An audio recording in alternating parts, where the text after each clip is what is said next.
change is just tough. tough. Yeah. Tough. And sometimes people And I aren't feel ready like for the work. yeah, and I feel like people are it terrifies them, or rather they are afraid of something they don't understand. Yeah. But if you don't really take time to understand something, then Yeah. you'll stay in that little box that Yeah. And then mental health is not as complex as people make it seem Right. like. It's not. It's not. It's just It's like not any complex. illness that requires treatment. I always say if you have diabetes, you have to take treatment. Exactly. It's the same. Why are you making it seem?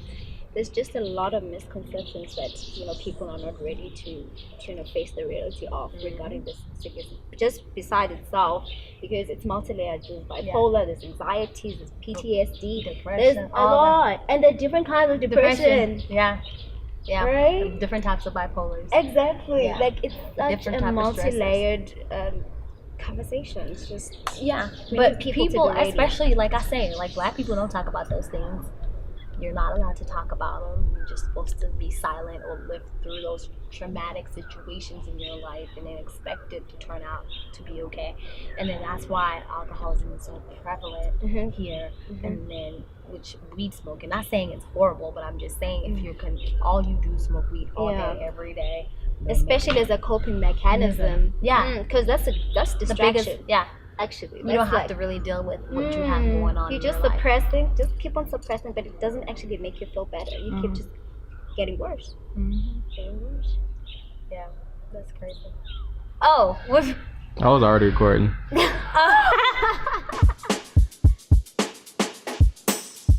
Hi, welcome to Silent Symptoms, a Black mental health podcast. I am your host, Katasso Fridge, a Florida-based therapist. This podcast focuses on mental health, stigmas, and social injustices that affect the Black community. This podcast was created to bring awareness about mental health and can be used as an educational guide, but this is not to be used as a replacement for seeking help from a therapist. I hope you enjoy the podcast. Welcome to Silent Symptoms, a Black mental health podcast. So this is going to be episode number 8, and today we have What's Your Mantra, and we're all the way in South Africa. So I'm so honored for her to be here because she's trying to push the agenda of mental health and providing education. So I'm gonna have her introduce herself. So can you tell the people what you do? Okay, so my name is Babalwa. I am a mental health advocate. I call myself that now. Yes. Actively. Yeah. I'm an advocate for mental health. I've been pushing this message for 2 years now. I started my organization in 2016, and my organization is branded, or rather named, What's Your Mantra, because I use words to heal. So it's another form, or rather an extension of what I'm trying to push, is in terms of alternative healing. So if you can't afford the real actual help in terms of treatment or seeing a psychiatrist, then you use words and affirmations to fill yourself up and really try to fight and pull through. Okay. Yeah. So yeah, and Babalwa really has been trying to push the agenda. If you catch her on her Instagram page called What's Your Mantra, she really does provide educational pieces for you to actually heal yourself without even needing a therapist, because it's not always affordable, especially in different regions, and regions like South Africa. You know, this is where I grew up myself, and then I educated myself about mental health and then pushed the agenda in America, which is a totally different dynamic. So what inspired you to actually start your organization? Okay, so what inspired myself? Yeah. I inspired myself to start this organization. I feel like I got to a point in my mental state where I wanted to save myself, because I knew no one else out there. Because people might feel like, I'm gonna be there for you, you're my friend, but someone who actually takes time to save you. And I needed to be that to myself. I needed to really take initiative in saving myself and taking charge in my own healing. And I started it for myself, but then I realized when I started it, there are other women around me, and I realized that I'm not a one island person. I'm surviving within a community of other Black women. I was raised by Black women, and most of the people in my life are really people that I really, really treasure. So And now I started to take myself outside of that conversation. I started to bring people in. I was like, okay, now that I have said what I want to do, how do I now proceed to heal? What do I do? And at the point in time, I remember the point in time in my mental health journey where I could not afford help. So it's a message that I really relate to. So I knew that words were a powerful thing. I'm a person of faith, and the word for me has always been a powerful tool that I use. Yeah. And I started writing mantras in little notes and just sticking them around in my room so that I can, when I'm feeling a little bit down, so I can just go and just look at that wall. I call it my mantra wall. So I have a mantra wall. There you go. So make your own mantra wall. You know, where you just put sticky things. And what's amazing about my mantra wall, I started now involving people. So when if you come over my place, I have you write something about me that maybe that you like about me, or maybe something that you think I don't know about myself. So now I have a way of looking myself at the third party point of view. So it's no longer what I say, you know, now what do you say about me? Because I believe also the interactions that we have or the people that we have in our circles, they tend to be our mirrors. Because it's like, okay, tell us about you. It's like, oh, I'm a nice person, I'm a kind person, but how do you know that you're a nice and a kind person? Perception from other people. You know, so I had to also be real with the fact that I need to see who am I to you, because I can say that I'm a nice person just to, you know, paint myself to be beautiful, but what if I'm not? So I needed the realness and the rawness of what it is to be you, to be me fully. And so I feel like words have a way of building you up. If you fill yourself up literally with positive affirmations, they build you up, they make you feel better. And they are an instant mood booster for me. Technically, even if I listen to an audio thing that says you're amazing, you're powerful, so I listen to a lot of affirmations once I wake up. So it really fills my soul. So by the time I go out and face the world, I know that, okay, I have this armor that's kind of protecting me. Whatever comes, it's gonna first hit that armor. So at least I'm fine. At least I'm prepared. Because when you are living with a mental health illness, you are vulnerable by default. So anything that happens or anything someone says, it's so easy for it to trigger you. You can be destroyed. Absolutely. So in that sense, that's why I use words particularly to push the message of mental health and just to heal, to become, to be healthy, basically.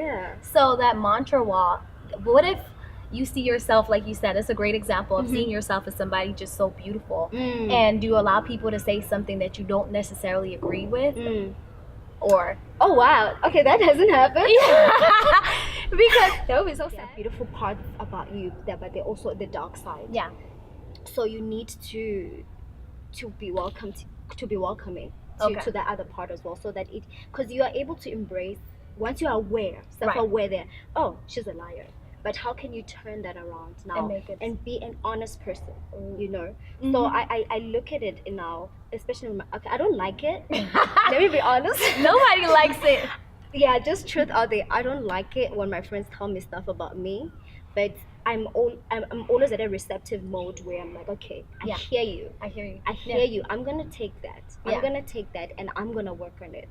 And that's another conversation where you now have to commit to the actual work of really yourself. You know, because it's difficult. It's difficult to unlearn patterns. You know, that's another thing, when you have to unlearn something about yourself. You know, it's a journey, such as becoming, such as healing. It's a journey when you're trying to now work through maybe a side of you that is not also glittery and so happy. So it's all work in progress. And I feel like that for myself, because even when I'm going through things, or when people say things to me that I do not like, I shut down, or I'm like, who do they think they are? I've never heard that before. Who are you? And then that stops the process of healing, because I'm not understanding how other people see me. And my dad always told me, he was like, you know, whatever somebody else tells you, believe it, because that may actually be a reflection of who you actually are.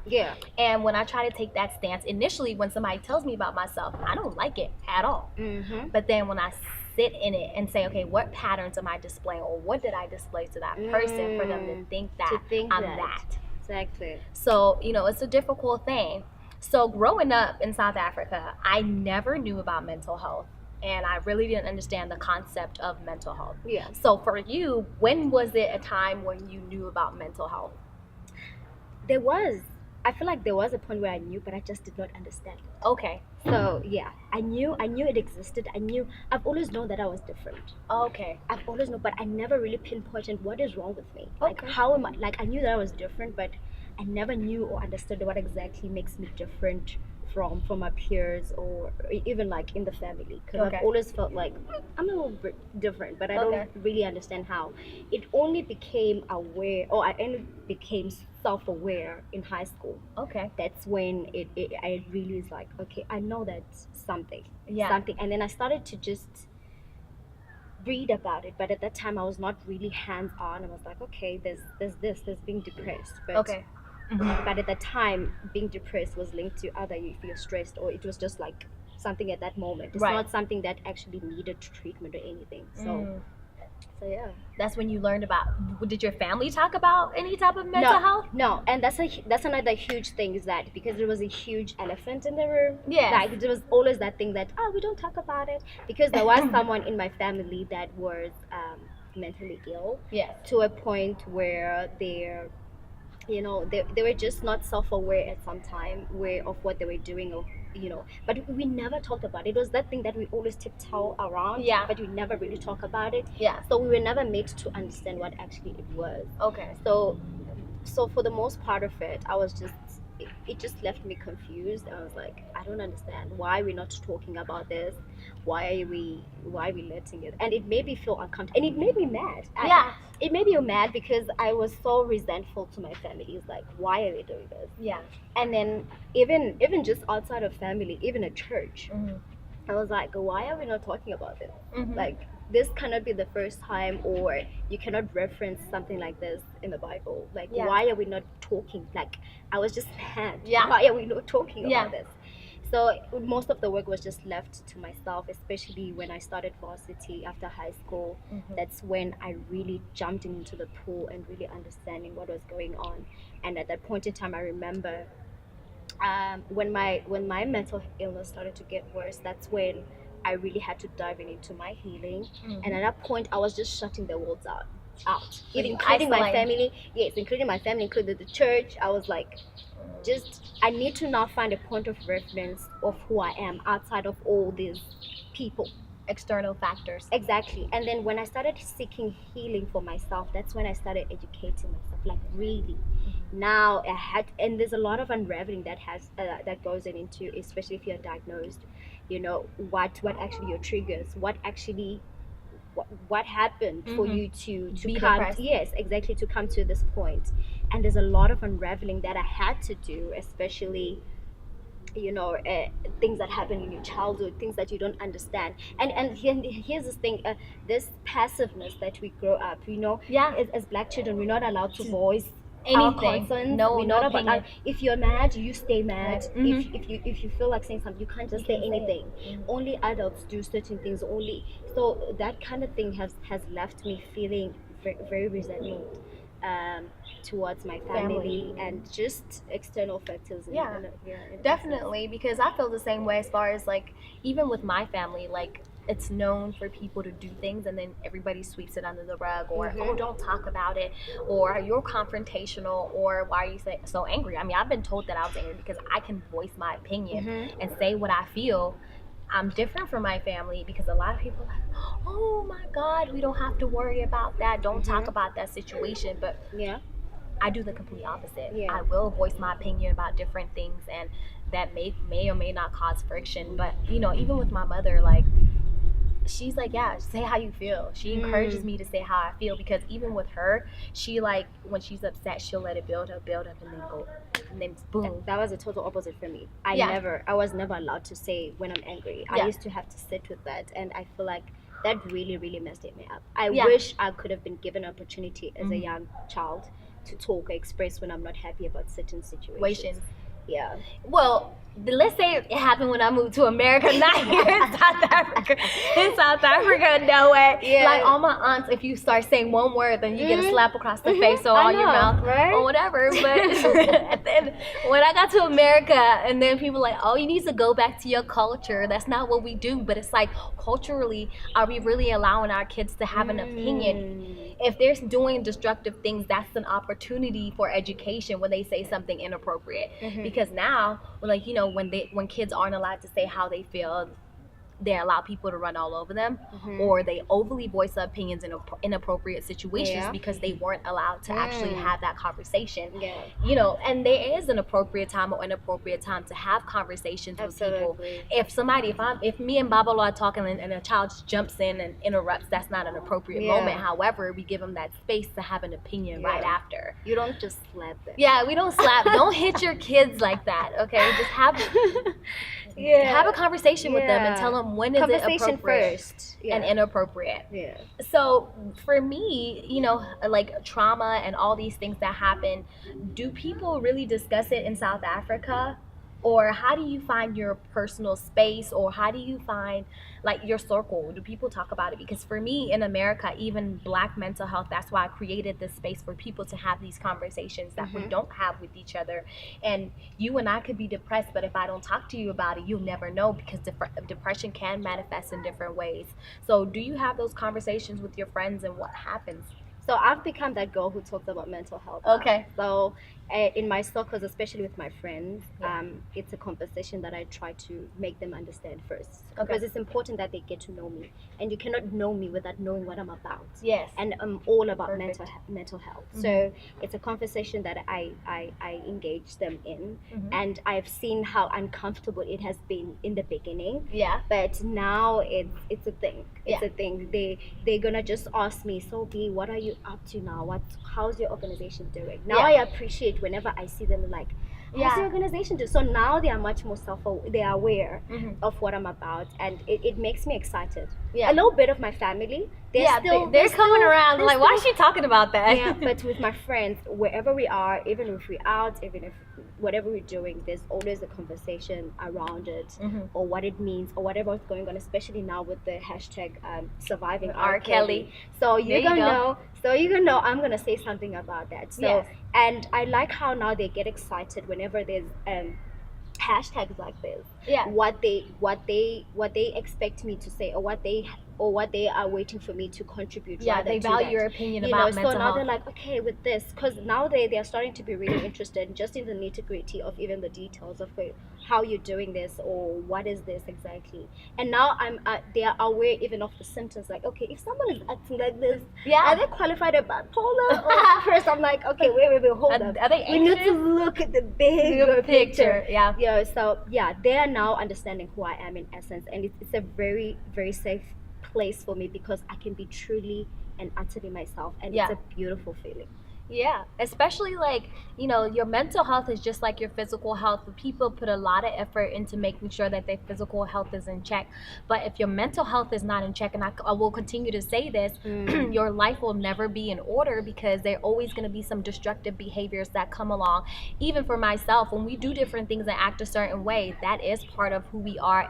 Everybody has some type of mental illness in some way, or some type of destructive behavior, because this is never a perfect world. So moving forward, if you're gonna work on your body, please include mental health with it. And I always say that, like, body goals is like the brain is the engine of everything else. People are always like, okay, it's a new year, I'm gonna be like this perfect body. It's gonna come through, but I'm like, you don't understand. If your engine, if the brain is not wired or wired towards that goal, you would never. Because you see people quitting half through the year. It's like, oh girl, I'm eating now. I'm eating. I was starving for like 2 weeks. You know, and I'm like, we really need to work on. If you get your mind or your head right in the right space, anything else is very much possible. Like, it's even effortless when your mind is in the right space. As long as you tune your mind to be in a position where now it commands power, it commands authority on its own. So it's like, I don't have to feel like this. I know at 7 o'clock I'm supposed to get up and having my breakfast. Exactly. It's just, we don't need these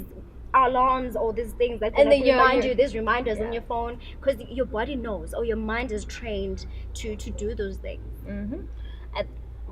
Perfect. Because I could get on what she just said. Yes. Because even like when you're training your body, as far as like with mental health, when you're training that body, if your mind is not right, if you feel like you're not going to make it to that finish line, you're not going to make it to that finish line. Because at the end of the day, that's why they say mind over matter. So mental health, if you're engaging in destructive behavior, life will never be the way that you want it to be. So if you believe something is possible, you can make it possible. So B brought up the hashtag, surviving R. Kelly. So that's a very important conversation to have as well. Okay. So this conversation is going to be a tough conversation because, Black people and talking about people being sexually violated is a very tough topic. People don't want to talk about it. They'd rather choose the music over the actual people who are actually telling the story. So how did you feel when you first heard about surviving R. Kelly? I was literally on Twitter. I remember this like so vividly. I was on Twitter and I saw John Legend's tweet where he was like, I did not go, like basically I'm just paraphrasing what he was talking. It's like, I didn't go to that TV channel to just get likes or anything. I did it for what the voices of those women needed. I needed to stand for them and be about what they were trying to say. And I remember just reading that and I felt this overwhelming feeling. I was like, thank you. The world is becoming more woke now. The world now is saying this uproar that we have been fighting for. You and I have been fighting for. I started this 2 years ago. You're just a year in, almost a year in. My podcast is a couple of years in, but in the field a couple of years. So I had mixed emotions. I remember just feeling so overwhelmed. I was like, I'm happy this is happening, but I also felt triggered. Because the surviving R. Kelly thing is so personal. To either me or even the people that I know who are in my circle who have shared their stories with me. And the important thing that it highlighted for me was how we have become, especially as a Black community, how we've become very comfortable in sweeping things under the rug, all in the name of just saving family. We talked about this before they started filming. How we don't talk about these things. We're like, okay, and in a sense of understanding why someone doesn't want to be around a family member, because that person triggers that memory of what they did to you. And another important thing that came from the hashtag was how it's not always, the predator is not always a male. Sometimes it's a female. Don't forget that. So that's another, So a female also is very much capable of molesting. I had this conversation with my mom too, because she, I always tell her like always to look for signs of distress with my sister, because she's 11, she's about to be 12 in like 2 weeks, and she's like, oh, she can't be around males. I'm like, do you know that females are also capable? And she's like, strangers, no, not just strangers, but people who are in your life, biological fathers, biological mothers, aunts, uncles, cousins, everyone is capable of touching your child and whomever is in your family. And once they start young, and they're more than likely to be a predator. Even R. Kelly, he actually has an extensive history of being abused from the age 7 to 14. So 7 whole years of not saying anything. For a while, he didn't even share that he was molested. And, once you get molested and hurt and you don't deal with those issues, you actually get you hurt people and you get stuck in that age. And that's probably why too he was touched at an early age, or he got stuck at that age, and he's still continuing this pattern of talking to kids who were extremely young and extremely inappropriate. And a lot of people don't want to share their stories, and it's a difficult thing to deal with. Absolutely. Even with these this hashtag, I know a lot of people don't want to believe others when they say that they've been molested. So how was your take on that, reading some of the things that people were saying, like, oh, you don't want to you don't know what R. Kelly did, we weren't there, or making excuses? I feel like what we were talking about before, how it's not easy to put yourself in a position where you're going to be open about your life story. It's not easy to say, hey, I've been molested, this happened to me when I was a child, because that scars you for life. That scar stays with you, and it's so unfortunate that it always unfolds in not a healthy way, because you find that you don't have healthy romantic relationships. It's hard for you to pursue love the right way. and you indulge in very toxic habits, like we're talking about drinking, Yeah. or even smoking, and you're not doing those things because you enjoy them. You're doing those things just to Cope. numb. Do you understand? Which is not a healthy thing. Mm-hmm. You know, and again, just going back to how shrinking this passive nature that we have been brought up with, in terms of not being vocal or not saying anything while you're Yeah. hurting. You know, I even spoke because when I saw the hashtag, I was so moved. I even spoke about my story. I was Yeah. like, I'm just This gonna is do it. it. I'm gonna deal with Yeah. the comments later, Yeah. even if they come, if they're not. And I was just talking about my story as well. I was like, and for me, the predator was a female. Yeah. And because they were much older than me, I believed it's okay for them to do Do what they were that. doing. Yeah. And I didn't even tell my mom and it was a situation where, you know, all the kids over the weekend, they go to the aunt's house. Yeah. And then there's just a bunch of kids in people. the house. Mhm. And then obviously, you remember in black families, when you sleep sleep all all on on the the floor, yeah. You know, and every weekend, that was my story. I kept going back, and I never used to say anything. And Yeah, I was like- just being molested. Was it normalized at the time? So Because, at the time, because I kept quiet because I felt like it's okay because she's much older. yeah, So I think she was about 14 or 16, and I was about 8. yeah, Yeah. So I felt like because she's much older, it's She- okay. It's okay. What I'm she's not doing doing is okay. Yeah. And yeah, and I've never and this also conversation it unraveled in my last therapy session, where I was like, okay, let's go back to where these things. And I remember it was tough for me in that therapy room where I had to really open up, because the first time I spoke about it, I was just crying. I was like, Yeah. I can't believe it. And actually, the first time this memory was triggered, because wow, a brain of a child is such an amazing thing, because when you're a child, there are a lot of things that you don't understand. So at Yeah. the time, I didn't know that I was sexually molested because I thought it was okay. It was okay. So in a way, when you don't understand something, it just goes embedded in your the back of that your head. And And you then getting repressed. yeah, and then and then I remember the first time this memory was recalled, because in my life I never thought I was molested. I was like, oh, Oh, you I'm went through good. that because you're looking for that male counterpart. All right. So now when I started going through therapy and my healing, the conversation came. No, actually, the first trigger, the first thing that actually surfaced this memory was a book I read by my label. It's called Misbehave. She was recalling her own story. And when I was reading her story, the memory started to flash back. I was like, wait, This happened to me. this sounds so familiar. My body literally just it just reacted to what I was reading. I was like, oh my gosh, this happened to me. And now I had to talk about it in my therapy, and then it raveled that happened to me. And I was like, wow, I didn't know. Yeah. I didn't know. And it's a scary thing, because kids Don't know. kids don't know, and they don't understand. And when you can't process what you don't understand, so it usually manifests itself in bad behavior. So you start seeing a child acting crazy. They just throw things, they throw tantrums. You do like, he's such a silly boy, like you don't really Yeah, so understand. what is the but child those are going just those are just Reaction. reactions, yes, to what actually happened. Yeah. That's really amazing, because this is also, like, I like to reference my sister because she's like my brainchild, because I always say, Mom, look for this, look for that, because at the end of the day, like, we've all been through things that I don't want her to go through, because she lives in a different generation where she can read things about molestation, she can read things about anything in social media that she wants, like depression. I had a lot of clients her age diagnosing themselves, and that's okay, but she has an opportunity to read. And if she knows what good touch, bad touch, when she was about, I think she was 4 or 5, she was learning how to read, and I purchased this book for her, talking about development and good touch, bad touch, and I verbally spoke to her about it. Even my mom now, like, she's starting to come to, because before it was like, we don't talk about that. We don't talk about this. And there's certain things that she told me later on in life about her, but at the end of the day, if we don't talk to our children about sex, about different people coming around, and learn consent, somewhere else, and it will probably be bad information once they hear from exactly outside, so. Talk to your kids about consent, because consent is very important.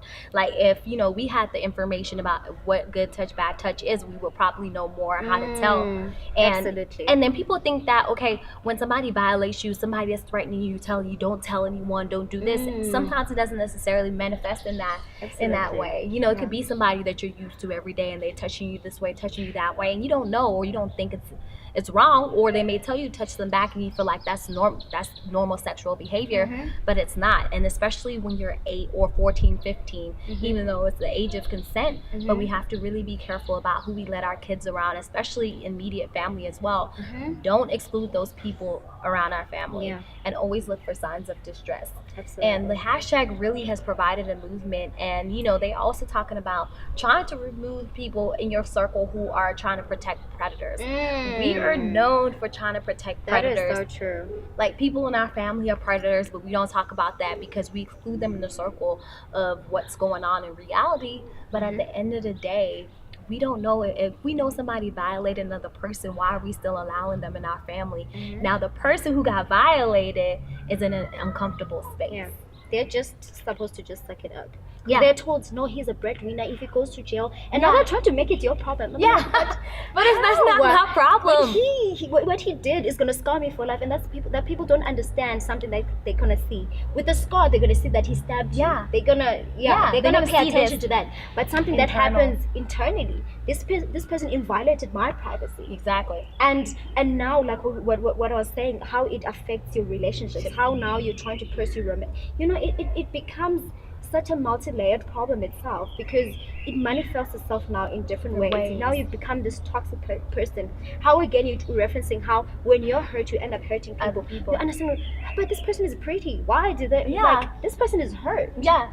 Exactly. And why then when she you're acting hurt, like this? and when you're hurt and you don't deal with that hurt, you're gonna end up hurting other people. Or allowing other people to hurt you, Right. and being passive in your behavior. Yeah. So these predators that we have in our families need to be turned against, and don't turn the person who actually needs your help into somebody that feels guilty for sharing it. And you know, and in Black families, they so infamous about doing that. It's very sad how we get into a space of protection.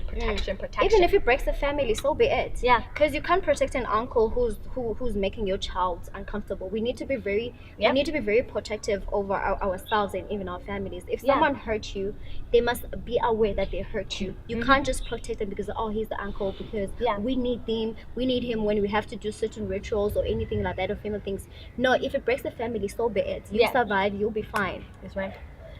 So, you know, a lot of people don't know about, sharing their story. So just make sure, like, when you go through things, share your story with someone, even if it's a friend, or, have the confidence to know that your family is going to believe you when things do happen. If they believe you or not, just still tell your story, because that might inspire the next person to share what they feel or what's going on with them. And then as far as R. Kelly, I want to get on this last topic before we get to a close. So basically, you know how, like, with the R. Kelly thing, they say he was into teenage girls, and people are making excuses because he talked to people who are in their teens and the age of consent. How do you feel about people saying that the kids were the teenagers were consenting to have sex with him or do these different things? I feel like if you're much older, and I'll go trying to reference my story, you are older, you know much better than someone who's younger. So if you're gonna start pursuing or someone who's much younger, even if they feel like they're interested, you know better. You should be at a position where you're supposed to educate them. Say, okay, listen, I see where you're trying. You could, even that opportunity itself presents itself as an opportunity to be a guider or a brother, a big brother in essence, to be like, listen, what you're trying to do, you might get hurt. It's a vicious world out there. So try to, keep it down. So in essence, what you see, because women mature much more faster than men. So I might be 14, but but I act 18.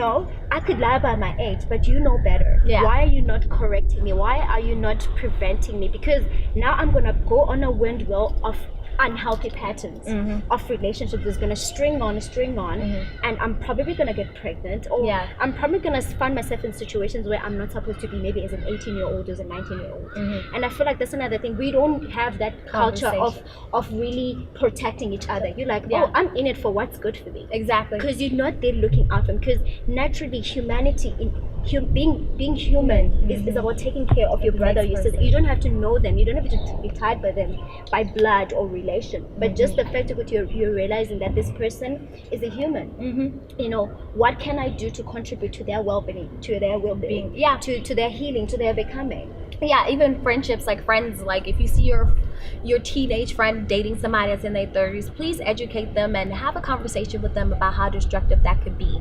Okay, so thank you so much, Babalwa, for featuring. I was super excited. And how can people find you so they can follow your organization and the agenda for being a mental health advocate? Okay, so we are on Facebook and Twitter and Instagram. We are at What's Your Mantra on Instagram, What's Your Mantra on Twitter as well, and we are Mbokodo Mantra on Facebook. Okay, so the link will be shared with you, and I look forward to you guys seeing this episode. Thank you so much for tuning in to Silent Symptoms. Thank you for tuning in. Please be sure to like, share, and subscribe to our podcast.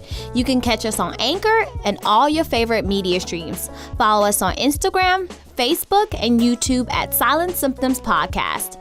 Let us know if you have any feedback or topics that you would like to hear.